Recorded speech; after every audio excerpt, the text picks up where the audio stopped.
Okay, there's our 120, 125. Okay, so pull, pull, pull, wingtip. Look at the wingtip. Keep pulling, keep pulling. Full throttle, ease off the back pressure, look out the skylights. There we are. Wow! Yeah! I'm Erick Baker, and I've lived in Tennessee my entire life. However, for the last decade, touring the world, I've only seen it passing by from a windshield. But finally, Tennessee is calling me back where I belong. There's a place you've never been that's right where you want to be. I want to rediscover how great my home state is, and I want you to come with me. Uncharted.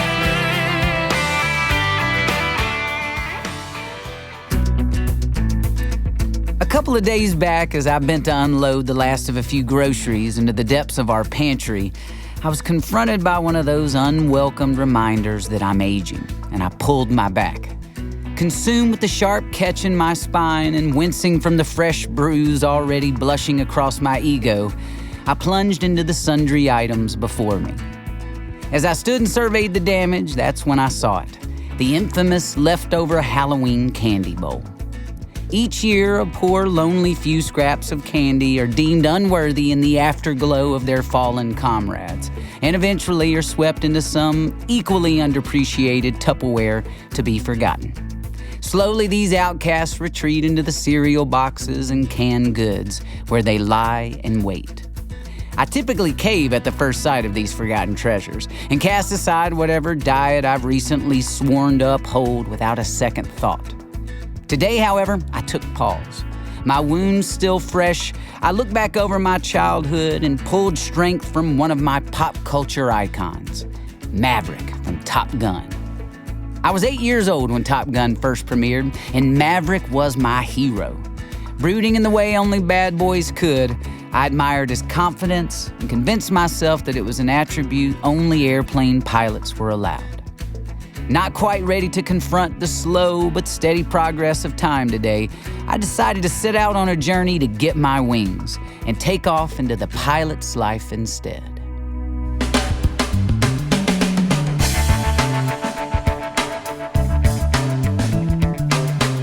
Serving our state from the skies for almost 20 years, there's pretty much nothing TWRA pilot Barbara Shaffer hasn't seen. From delivering live shipments of wildlife like Florida bass fingerlings, elk, and eagles, to providing air support on poaching stings and everything in between, Barbara's career is the stuff of legends.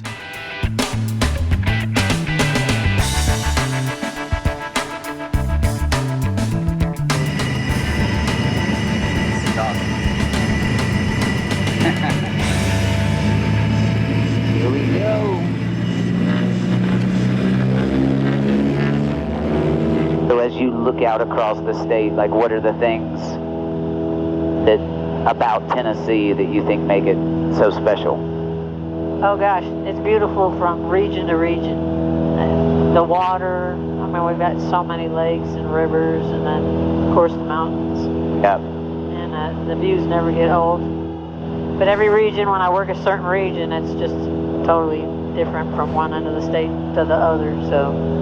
Which keeps your job interesting, right? Very interesting. That, and when it changes with the season. Yeah. Yeah. So you don't get too burned out on one thing. So when somebody comes up and asks, you know, what your job is. It encompasses so much. Yeah. When we do waterfowl counts this time of year, we'll start doing waterfowl counts. We count ducks, geese, cranes, and we literally fly the state from west to east. Usually at night, we'll stay up and fly certain counties, and we're looking for spotlights or any. Sometimes people actually use their headlights, those headlight fields, and they're fairly easy to see at night from quite a distance. So then you're kind of helping coordinate the guys on the ground. Yes. Wow, that's exciting. Yeah, we coordinate them, get them into the stop, make the stop. That's what we do at night. So you got hanging with the biologists, hanging with the wildlife officers. That you have transported some wildlife as well? I do. In fact, about 3 weeks ago, we went to Ardmore, Oklahoma, and picked up some turtles, alligator snappers. Yeah. 25 of them. Oh, wow. Yeah, that was pretty awesome to do. In March, we go out and we count the eagles. Wow. I fly from known nest to known nest, but we'll fly by and count the heads. Whoa. So, yeah, that is amazing. But probably my very coolest thing ever is to fly next to a bald eagle, by far. It still gives me goosebumps. And yeah, it's just the most amazing sight. When you see them in flight, yeah, it's awesome. That is amazing. It's incredible. Yeah, it's probably my absolute favorite thing. Protecting our state is not only a full-time job, it requires a multifaceted approach. Taking care of this state means TWRA officers are everywhere, doing everything. Seeing Barbara today drove home the truth of that statement. What has grown into an awe-inspiring skill set and collection of stories is a series of accomplishments that have been hard-won through years of long hours, determination, bravery, and dedication. It seems overwhelming to even consider following in the footsteps of someone like Barbara. But I know that if I have any hope of lifting off and logging hours, I need to start small scale. And I'm thinking 1/48th or 1/32nd should probably do it. Get your seats in the upright and locked position, folks. It's National Model Aviation Day. We're about to get ready for takeoff. For some, it may be easy to assume that model airplane means miniaturized experience, but that couldn't be more wrong. While these planes are small scale, I assure you that you'll be anything but shortchanged. In fact, each August, enthusiasts all over the country congregate to celebrate the sensation that is model aviation. Seeing sizes and shapes that range from 1/400th scale World War II replicas to modern-day drones and every dazzling derivative in between. I'm walking along here, and I've just met a father and son, kind of get some information on what today's all about. Well, today is the Academy of Model Aeronautics has declared today, 13th of August, National Model Aviation Day. So there are over 100 clubs across the United States that are celebrating this hobby, model aviation. Ben is third generation RC pilot. My dad is out here as well. And so we've passed it down from generation to generation.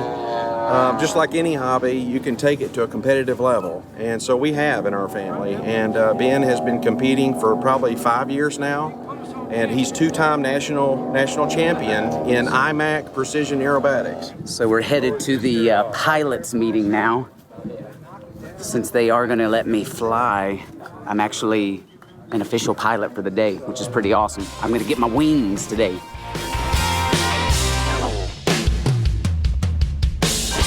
I'm on the highway to the danger zone on that right there. That's my Top Gun simulator. Set me on one of the other fields. Highway to the danger zone. Highway to the danger zone. Come on, Jason, let's go. Okay. This is the version 7.5 that you're going to be working here, and it's designed for learning how to crash planes. Indeed, yeah. All right, so what you have here is a simulated transmitter. Okay. On your left, you have the throttle and rudder. If you move the stick up, then you'll see the plane move, okay? If you move the stick left and right, you'll see the rudder move. On the left. Oh. Okay. So I'm gonna get my wings today, right? Yeah, you're gonna get a taste of it. Take a look, folks. This is Erick, pre-pilot's license. In a few minutes, your skies will not be safe.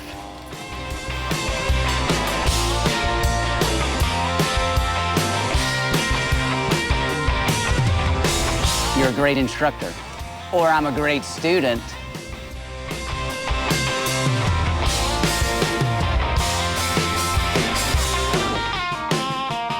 Oh man, what a great experience. I mean, I've never flown anything like that. I mean, that is a first.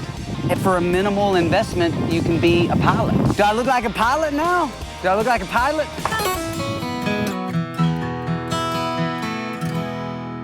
The thing about Top Gun that always got me wasn't the flashy attitude or the smooth maneuvers. It was the fact that these characters were fighting to protect something. It may sound cliche, but looking out over the airfield this afternoon, I see that these airfoilers are doing just that, protecting a heritage that is becoming harder and harder to find. The members of the Coffee County Airfoilers pride themselves on passing on their piloting pastime. This means offering a whole lot more than just a fun way to spend an August afternoon. By providing a selection of simulators and test planes, these experts are equipping anyone who's interested with an opportunity to try out the sport and see if it's for them, all before ever shilling out a single dollar on gear and equipment. The group that gathered here spanned generations, with all kinds of family and friends showing up to take part in the fun. Together, this crew painted the clouds with their camaraderie and creativity. And as the afternoon drew to a close, I realized that we'd filled the skies with as much laughter as we had liftoffs.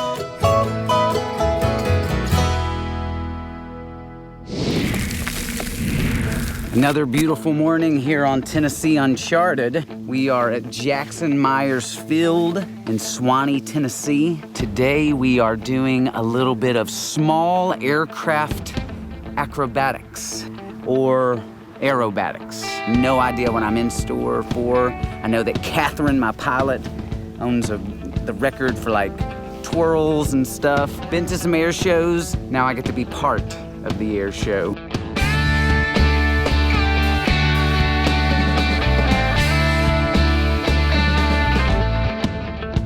Up to this point, I realized that getting up into the air and staying there are two very different things. While most of us would be hard-pressed to stifle a smile while soaring through the skies, there's always that fear in the back of your mind of what lies below. What happens when a flight plan goes off course? And how do you steer clear of the danger zone? Probably most people who come to fly with me are looking to be safer pilots. And in fact, that's why I took the course to begin with. But after the first flight, I realized, oh, it's a lot of fun too. Yeah. A lot of anxiety that pilots feel are because they don't know what's over that edge. And I take people over the edge in a safe, controlled environment so that they know what the edge looks like, they know what's beyond it, and they can better stay away from that.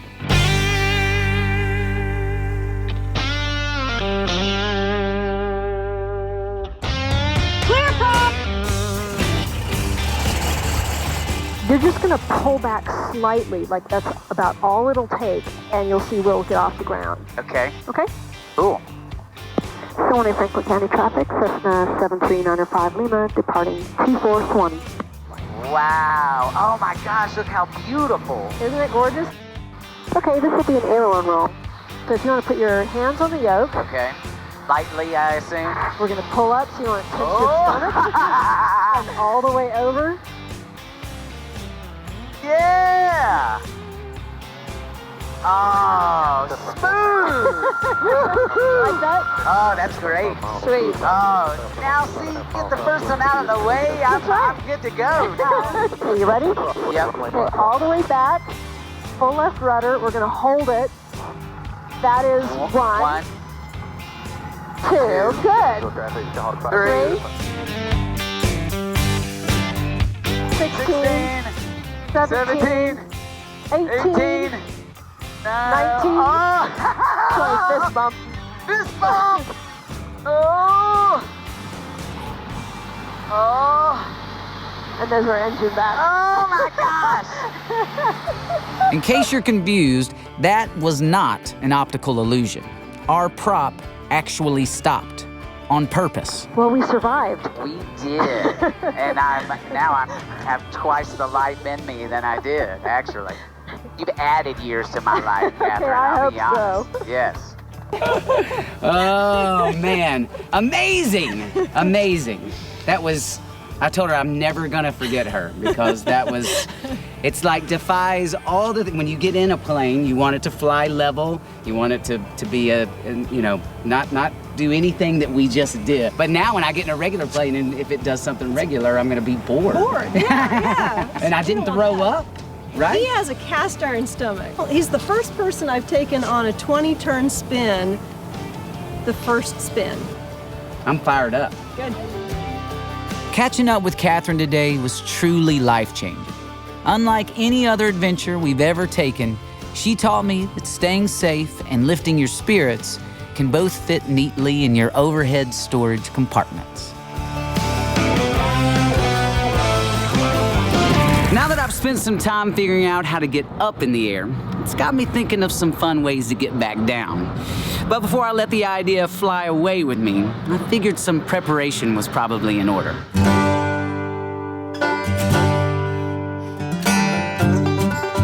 It's so easy to fear what's on the other side of the familiar. And when the familiar in question is the door of your aircraft, understanding what lies on the other side seems unwise. Still, as I prepared for my class with Catherine, she kept reminding me of the safety chute I'd be wearing during the flight, as though the thought of having a chute queued up and ready should things not go as planned would put my mind at ease. Luckily, the crew and I live within arm's reach of a certain forge, filled with fun attractions for every age, including those who want a taste of stepping outside a plane. And to stay within the tradition of starting small, I don't even have to snap on a chute, just a suit. All right, what we're gonna do is we're gonna step in the tunnel, step down the net, and then we're gonna spread out. We're gonna practice a couple of those tuck and rolls that we talked about in the classroom. Just stay nice and relaxed. The more relaxed you are, the better you fly, the more fun we have.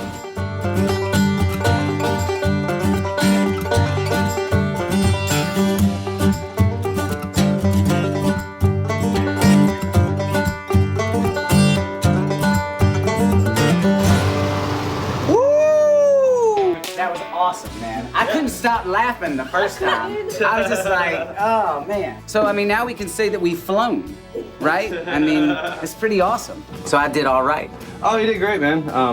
So not the easiest thing to pick up. There's a pretty steep learning curve, but now you came in there super relaxed, you know, listened in the classroom, got that good body position. Yes. You made it really, like I said earlier, you made it really easy for me to make you look good. All right. I had a great instructor. I appreciate it. Man, that was awesome. I mean, the wind blowing up, and it is, I mean, that's, because any slight little move of your hands or your arms and... Absolutely, everything has control. A lot of people come in just expecting a ride, like a roller coaster, you know, it's definitely not a ride. It's definitely an athletic activity. Give me some history of Flyaway. Flyaway is one of the first wind tunnels to open up in the United States. Opened up in 1982, along with its sister tunnel in Las Vegas. We're the longest running tunnel in the country. Tell me who all's coming. We've flown toddlers right at 40 pounds all the way up to 90-something-year-old women. Really? Well, I guess they wouldn't be that tall, but you know, I was like, man, wow. women. Yeah. Yeah, so it's open to pretty much anyone. There are some physical restrictions, you know, just the nature of the sport. We get vacationers primarily, a lot of families. And you know, you're able to kind of get the feeling without leaving the ground. The body fly is very similar, of course, skydiving. There's a whole lot more things going on. Also, skydiving is something that a lot of people just will not do, just not willing to take that risk, you know. So this is a really good substitute for people that want to get the feeling, but aren't quite, you know, ready to take the leap per se. Okay, so, right. This is just kind of simplifies it a little bit. It's just a smaller bite to take off. I mean, because of you, I can now officially say that I've flown. You know, I feel. I appreciate that. I mean, that's an amazing experience. So for me, what's my next step? That depends entirely on you. You got your stability down pretty well. Next thing we progress from there is turns. Start working on some basic turns. Okay. And you start working on your ups and downs, your elevation control. Okay. Getting bigger, getting smaller, going up, going down. Then we start putting in some forwards and backs. And then once you get a really good, solid foundation of your basic controls, that's when it starts to get real spicy, you know, start to mix in some flips and some spins and stuff like that. So. Yeah. All right, man. Well, I'm gonna have to come back and start from next time you see me, I'll be flipping around. Or whatever, right? I hope so. Awesome, man. Thank you so much. This was really amazing today. Yeah, glad you all had a great time. To be clear, indoor skydiving sent me soaring, and I could have easily just stopped there. But that wouldn't have been very Uncharted, now would it? So today is a bucket list day for me. It's not every day that you're able to mark something off your bucket list. And today I'm getting to do something that I've always wanted to do, and that is skydiving. Here in just a half hour or so, I'll be up there, up in that beautiful blue sky above Tennessee, heading towards the ground. Of the many things that are constant in this world, I found that confidence isn't one of them. And while I started the day on cloud 9, assured my enthusiasm would see me through the experience, reading the release on what can happen on the way down from cloud 9 got me feeling a little less certain. This is one of the more interesting plane rides I've been on, for sure. This is a lot like most of my plane rides. That's right. I take off on a lot of planes, but I don't get to land on them. What's wrong with that?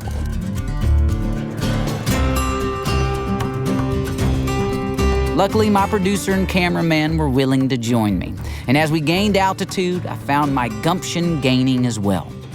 One by one, they made the leap, leaving the plane until only my tandem instructor and I remained. This was it, the defining moment we'd been climbing towards. So with a deep breath and a quick prayer, I stepped to the edge and I thought, surely you can't be serious. And then I told myself, I am serious. And don't call me Shirley.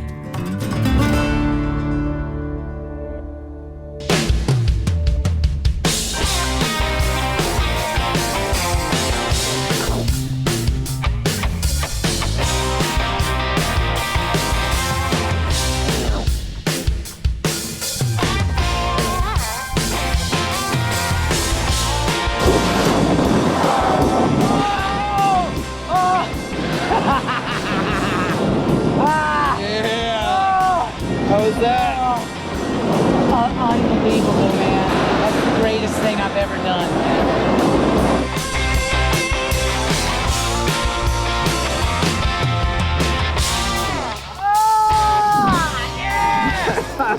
Unbelievable! Bring it in. Tennessee Uncharted skydiving complete. Check it out. Check. Yeah, bucket list. Check. Something I've always wanted to do. That was unbelievable. We have matching hair. Yeah! I mean, the free fall is amazing, but then you get another feeling when the parachute opens and you're just hanging by string from the sky, you know, it's... That was so much fun, man. That was great, We man. literally just jumped out of this door. Way up there. Up there. Way up there. Unbelievable. This whole episode I've done a lot in the skies over Tennessee, but that was, I mean, that was the top of the list by far. And hopefully I'll get to come back and do this again very, Absolutely. very soon, man. Looking forward to this it. This was, gosh, I mean, this will be a day I never forget. There's an amazing facility here that the county built. It's 8,000 or 10,000 square feet. It's this brand new facility that we have. That sets us apart. And then, of course, the aircraft. So it's a really fast ride. You don't have a whole ton of time to sit there and stew on it. Think about it. What exactly. am I doing? Yeah. You're boom, you get up and you're up there, and the next thing you know, we're getting you to the door and getting out. You know, our show is all about knocking down barriers, you know, because there's so many things that people don't do because of, I mean, whatever the reason may be. You know, it may be something that's just down the road, or it may be jumping from 15,000 feet. But that barrier of that step out, it's like, man, if I can do this, I can do anything. The whole sort of rebirth, and I'm stepping through the door and going through that opening, and then I'm in free fall. You know, we have people that come out and they jump and they say, wow, I made this jump and it was so life-changing that, you know, they went out and they lost 50 pounds, or they did some other amazing, I didn't think I could do this, and I went out and I went back to school, or I went for this job. So it really does change people's lives. For me, the experience was adrenaline of that fall, but then, you know, once the parachute came out, it was like this peace and this view of a landscape that I've known my entire life, but from a totally different perspective and a totally different feeling, and I've yet to really put it into words. You just have to come out and take that step and do it and say, you know what, I'm just gonna do it. Well, I can safely say by letting me fall 15,000 feet, you've lifted me up higher than I could even begin to tell you. You'll see me again. This won't be the last time. Music City skydiving, baby. Bring your buns right here. Unbelievable. Now, you may have noticed time after time on this episode, I told our instructors the experience we just had was at the top of my list. And each time, it was true. The truth of the matter is that getting above Tennessee and seeing her from the sky really is about as good as it gets. You can appreciate all the wide open spaces we're so lucky to have held on to, while also seeing the sobering realities that threaten to change this state forever. There are quite a few enemies at our gates these days, from urban sprawl and unsustainability to poaching and a penchant to get lost in our phones rather than in our state parks. But rather than fear what lies over the edge, the face of our future depends on whether we're prepared to fight back. Thankfully, there are those who already do, a select few who watch over us day and night. Their days are often long, their tasks thankless. But the more time I spend sitting alongside these selfless saviors, the more I realize what an honor it would be to join their ranks. And while I may have gotten my wings this episode, I won't be offering air support to Barbara anytime soon.